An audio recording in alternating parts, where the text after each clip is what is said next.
Que en ganadería en particular, venimos de unos 10, 12 años en el cual las producciones, los rendimientos han caído, tenemos menos stock de hacienda que hace 10, 12, 13 años, sin embargo, queremos volver al mundo, queremos exportar más, queremos consumir buena cantidad de carne a buen precio, haciendo las mismas cosas que venimos haciendo en los últimos años, ¿no? Entonces, lo que los invito a hacer en esta presentación es a pensar en cómo mejorar con lo que ya tenemos, sin complicarnos demasiado, sin tecnologías imposibles, sin hablar de irrealidades, ¿no? Hablar de cosas concretas que hoy se pueden hacer y vamos a ver también cuáles son los resultados que podemos llegar a obtener en caso de hacerlo. Entonces, para empezar, lo primero es hacernos algunas preguntas, ¿no? ¿Qué es lo que tenemos? ¿Qué stock tenemos? ¿Qué hay en ese stock? ¿Cuánto produce ese stock? ¿De qué se alimenta ese stock? Después, ¿qué hacemos con lo que tenemos, no? O sea, ¿qué generamos? ¿Cuánto producimos? ¿Cuánto exportamos? ¿Y qué es lo que podemos hacer? ¿Qué pasa si mejoramos con lo de Estetec? ¿Qué pasa si dejamos de pensar en terneros, terneras, novillitos, vaquillonas y ya nos trasladamos a novillos? Entonces, para arrancar esta charla, trazamos un primer objetivo. Un objetivo que es común, creo yo, a la mayoría de todos, ¿no? ¿Cuál es el objetivo? De agrandar la torta. O sea, no hablar ya de exportación o consumo interno, sino hablar de los dos juntos. Entonces, para hablar de los dos juntos, o sea, exportar y consumir, hay que agrandar la torta, no queda otra. Y agrandar la torta significa producir más. Actualmente estamos en un modelo en que consumimos un 90% de lo que producimos. Solamente un 10% exportamos.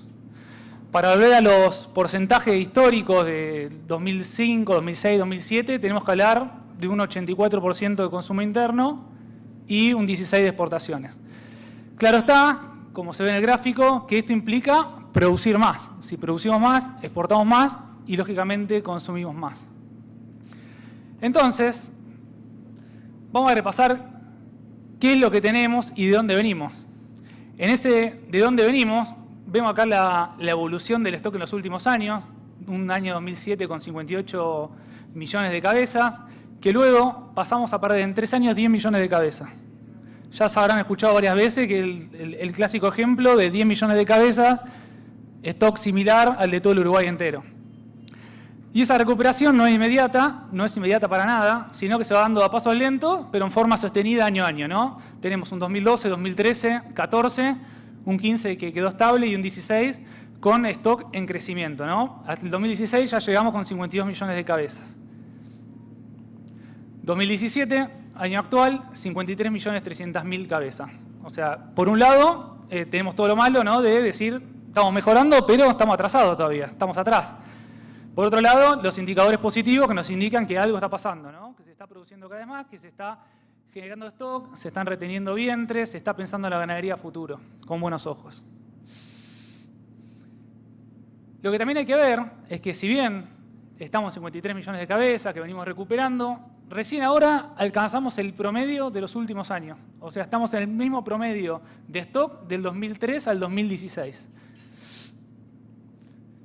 Mientras tanto, en estos años, si bien el stock puede subir y bajar, de acuerdo a las fluctuaciones de la actividad, hay algo que va creciendo año a año en forma lenta, pero también sostenida, que es la población. Año 2003 teníamos 1,5 cabezas por habitante, bien digo. Año 2017 tenemos 1,23 cabezas por habitante. O sea, tenemos menor oferta potencial por habitante. ¿Por qué digo potencial? Porque vos podés tener un montón de cabezas, sin embargo, si no sos eficiente, si no sos productivo, la potencialidad, o sea, el techo de oferta por habitante se te reduce mucho. Acá estaba un poquito más ilustrativo, versus los 10 años atrás.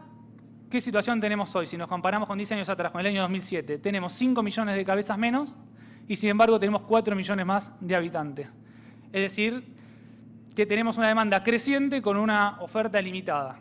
Y ni hablar, ¿no? Si empezamos a apuntar hacia afuera, ¿no? Si abrimos un poco más la cabeza y salimos de lo que es el mercado interno y Argentina y nos trasladamos al mundo con la posibilidad de abastecer a 7.000 millones de habitantes. Entonces, para empezar, nos paramos en el stock, ¿no? ¿Qué vemos dentro del stock? ¿Qué es lo que tenemos para ver con qué herramientas contamos hoy en día? El stock actual nos habla que tenemos 23 millones de vacas, 2,7 millones de novillos, que es lo que más nos interesa, ¿no? en el propósito de esta charla. Después les voy a contar por qué. Vaquillonas, terneros y, bueno, repetí vaquillonas ahí, que son los novillitos. Los 4 millones son de novillitos. Si vemos la evolución de los últimos años, vemos que en vacas, la verdad que recuperamos bastante de las vacas perdidas en la liquidación del 2008, 2009 y 2010. Hoy tenemos 23 millones de vacas, que es un stock bastante interesante, similar al del año 2007. Esto tiene que ver mucho, ¿no?, con un proceso de retención que se dio muy fuerte a partir del 2011 y que hoy sigue en pie. Es por primera vez en la historia, estamos en 3 años consecutivos de retención de hembras, ¿no? Para tener una referencia, cuando hablamos de retención de hembras, hablamos de cuando la faena de hembras, o sea, la participación de hembras en faena está por debajo del 45%. Hoy estamos en un 42-43%, lo cual indicaría que vamos a seguir creciendo en stock si los resultados productivos son buenos. Lo que sí llama la atención, y es una alerta importante, son los novillos. Del 2005 al 2017 perdimos el 58% de los novillos en stock. ¿Por qué son importantes para nosotros los novillos? Porque es el producto que nos demanda el mundo. En ningún lugar del mundo se consume carne de ternero, ternera, vaquillona o novillito. Al dejar de exportar, del 2005 al 2017, al cerrarse el mercado internacional, la competencia con la agricultura también jugó y el marco institucional también jugó en contra de las producciones de animales más pesados que competían incluso por tierra con la agricultura, ¿no? Los novillos, para recriarlos y para terminarlos a pasto, requieren de un suelo con aptitud agrícola. Entonces se dio esa competencia con la agricultura que también afectó a la ganadería. Entonces, desde el punto de vista de composición del stock, tenemos mismo nivel de vaca del 2005 y 58% menos de novillos que en aquel entonces. Vamos a ver qué pasa, qué hacemos con esas vacas. Dijimos que estábamos bien, que ya estamos en un nivel 2005. Cada 100 vacas, hoy obtenemos solamente 62 terneros por año. Ahí hay un resumen de algunas provincias. En principio, bueno, en Buenos Aires, Córdoba y Tucumán son las únicas 3 provincias que están por encima de este promedio nacional. El promedio de 61,57 abarca todas las provincias del país, de Ushuaia a La Quiaca, o sea, agarra una heterogeneidad muy amplia de productores. Sin embargo, los llamativos son provincias que nosotros tenemos asociadas con la ganadería, como por ejemplo Corrientes, que reúne un 10% de las vacas de todo el país, solamente tiene un destete teórico de 44%. O sea, cada 100 vacas, 44 dan un ternero. El resto, o sea, tenemos 56, bien digo, que están durante todo el año en el campo sin generar un producto.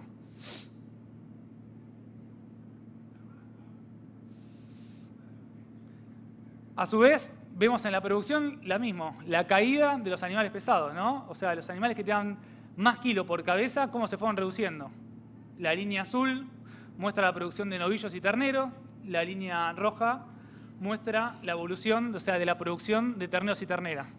Y ahí a las claras se ve cómo se redefinió la oferta y la producción de carne a favor de un mercado interno que demanda animales livianos, que te demanda el ternero, te demanda la ternera y no el novillo. Inclusive el novillo te lo castiga en precio, ¿no? ¿Cómo estamos en peso promedio en gancho? O sea, ¿cuánta carne da cada animal que faenamos? 225 kilos.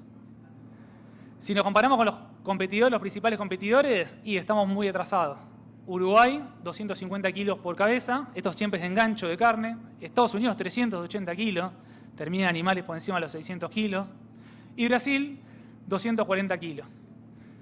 Si lo comparamos con Estados Unidos, quizás ahí nos damos cuenta un poco de qué hablamos cuando hablamos de eficiencia. Estados Unidos tiene un stock vacuno que es el doble del nuestro, tiene algo así como 100 millones de cabezas en producción. Sin embargo, con un doble de stock que el argentino, produce casi hasta 5 veces más que nosotros.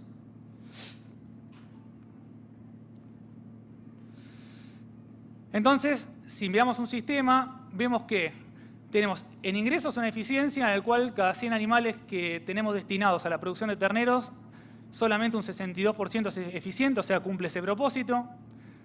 Tenemos un stock que está comprometido en el producto que más nos interesa, ¿no?, que es la recuperación del novillo, que es el que nos da más kilos por animal y es el que nos permite volver al mundo, ¿no?, y abrir nuestros mercados más allá de Argentina. Y tenemos, lógicamente, lo que hablábamos recién, egresos por debajo de los potenciales que podríamos tener. O sea, ingresa poco y sale mucho menos de lo que podría salir con ese poco que ingresa. Y a su vez un dato no menor, que está relacionado también con el concepto de eficiencia y en cuánto producimos de carne por animal, está el tema del ambiente, o sea, el impacto ambiental, que es algo que se está poniendo cada vez más en boga en el ambiente ganadero y a nivel mundial, ¿no? Las nuevas exigencias desde el punto de vista medioambiental, las nuevas tendencias que hablan ya de compatibilizar lo que es la producción ganadera y las producciones en general con los servicios del medio ambiente.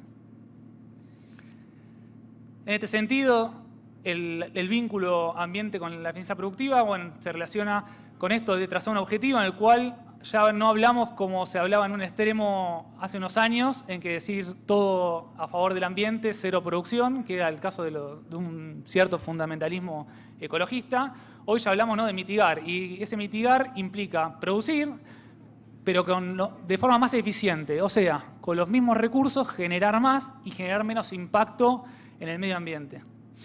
Eso habla también de una mejor eficiencia de los usos de los recursos, todo lo que es tierra, agua y forrajes, reducción de gases de efecto invernadero, ahora lo vamos a ver un poco más con detalle, cuál es el impacto de la ganadería a nivel mundial en la generación de gases de efecto invernadero, y el tema ambiental, más allá de la cuestión ecológica, que también se viene poniendo relacionado también se viene instalando relacionado con la calidad, ¿no?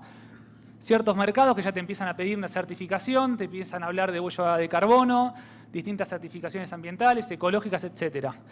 Principalmente en los mercados de alto poder adquisitivo se ve con buen ojo, ¿no?, la carne que proviene de un ambiente amigable, especialmente también sobre la hacienda, ¿no? Se habla de buenas prácticas de manejo animal, etcétera. Está siempre la idea del consumidor, por ejemplo el consumidor europeo, de estar comiendo el bife, ¿no?, del animal que fue criado a pasto, con agua, con sol, en condiciones de bienestar total.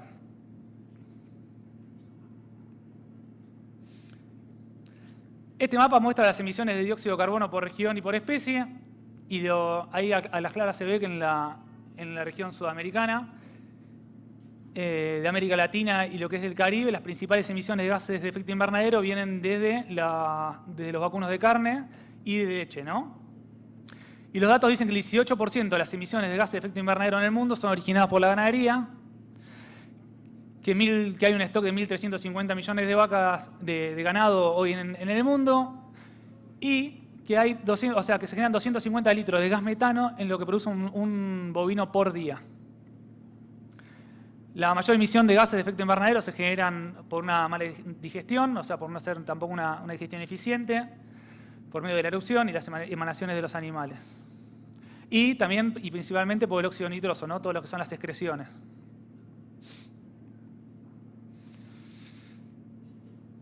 Viendo ya el tema ganadero, o sea, de la eficiencia en sí, o sea, desde el nivel productivo en la cría y después en lo que es recría y engorde y terminación, hice un ejercicio de proyectar cómo cambiaría nuestra producción, nuestra exportación, si mejoramos estos indicadores que estuvimos hablando, ¿no? ¿Qué pasa si en vez de estar en 61,57 como porcentaje de destete, o sea, en vez de tener 62 terneros cada 100 vacas, pasamos a 63? ¿Qué pasa si pasamos a 65? ¿Qué pasa si pasamos a 70? Lo mismo con el peso. ¿Qué pasa si en vez de estar en 225 kilos por animal, nos trasladamos a un 230, nos trasladamos a un 240 y nos asemejamos más a la realidad de nuestros competidores? Este primer gráfico muestra la respuesta del stock al porcentaje de destete. Ahí hay 1, 2, 3, 4 líneas distintas que muestran cuánto podría crecer el stock si en vez de pasamos de 61,57 como porcentaje de destete a un 63%, que es la línea celeste, nos llevaría el año 2025 a 58.700.000 cabezas. ¿Qué pasa si el destete se traslada a un 65%? ¿Qué pasa si se pasa a un 70%? ¿Y qué pasa si pasamos de un 63 a un 70, pero en forma gradual? O sea, año a año, ir aumentando de a poco, ¿no? Los ejemplos anteriores eran lineales. Directamente, ¿qué pasa si a partir del año que viene nos trasladamos a 63%? ¿Qué pasa si a partir del año que viene estamos en 65 y en 70? O sea, el caso más real podría ser el de la línea punteada, ¿no?, que progresivamente vamos mejorando hacia un 70% de destete.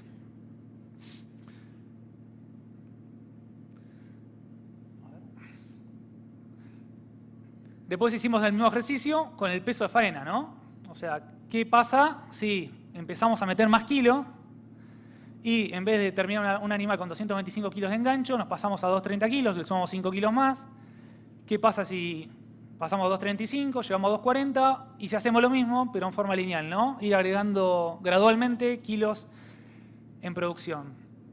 Y ahí vemos que las exportaciones, tengo que aclarar antes que estos modelos se hicieron estableciendo un nivel de consumo similar al actual, que es de 58 kilos de carne por habitante por año, o sea, no se descuida el tema del consumo interno, es con un consumo interno fijo, estable como es hoy, y asumiendo también, considerando el aumento poblacional año a año. Entonces, bajo un escenario de aumento de kilos, podríamos producir más, que se generaría entonces un mayor nivel de exportación, que para el año 2025 ya nos estaría hablando de unas 650.000 toneladas exportadas. No son las 770.000 del 2005, que fue año récord, pero sin embargo se va aproximando y vemos que hacia ese lado tiene que estar el camino. Si seguimos con los indicadores actuales, va a ser difícil compatibilizar un mercado interno que crece año a año con el mercado externo que cada vez nos demanda más carne vacuna.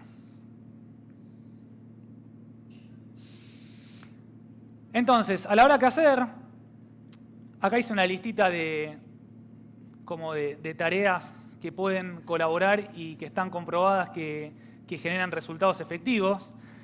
Y lo que siempre pongo en énfasis en esto es que no es nada loco lo que se plantea, no habla de grandes inversiones. Pero primero y principal, antes de hacer algo hay que tomar la decisión. Si no tenemos una decisión tomada, si no queremos cambiar nuestra realidad, no tiene sentido pasar al paso 2, que vendría a ser qué hacer. Entonces, primero y fundamental es cambiar la mente y pensar, bueno, quiero cambiar de realidad, quiero ser más eficiente, quiero crecer, pero primero quiero empezar a crecer con lo que tengo. Entonces, eficientizar mi producción se puede lograr fácilmente mediante capacitación del personal y de uno mismo, ordenar el rodeo, hacer tacto, que hoy en kilos vaca es un precio es una inversión, no es un precio, hay que verlo como una inversión que es muy baja. Todo lo que es sanidad da resultados muy buenos, hay una inversión muy baja. No hay que tomarlo como un gasto nunca la sanidad. Descartar vacas vacías, el control de estoros, definir un calendario sanitario, hablar con un veterinario, asesorarse y utilizar alimentos de mayor digestibilidad, ¿no? Este último punto está más vinculado con el tema ambiental y con apuntar a ser más eficientes los alimentos. Un alimento más eficiente, además de colaborar con el medio ambiente, está comprobado también que genera mayor kilo por insumo suministrado. Entonces, y para terminar, o sea, a lo que invito, bueno, es a este concepto, ¿no?, de tomar una decisión, comenzar por lo nuestro, con lo que tenemos, no complicarnos, no pensar en utopías y en cosas muy a largo plazo y quizás complicadas de llevar a cabo que nos terminan deprimiendo en el camino, sino que pensar ordenarnos, volver a hacer las cuentas, medir es fundamental y dar el salto, ¿no?, que no es fácil pero vale la pena. Estamos convencidos que hacia ese lado tiene que ir la ganadería para crecer esta vez en serio, en forma sustentable, sostenible para todos, para que nosotros podamos exportar más carne, generar más divisas y sobre todo consumir más en el mercado interno. Muchas gracias a todos.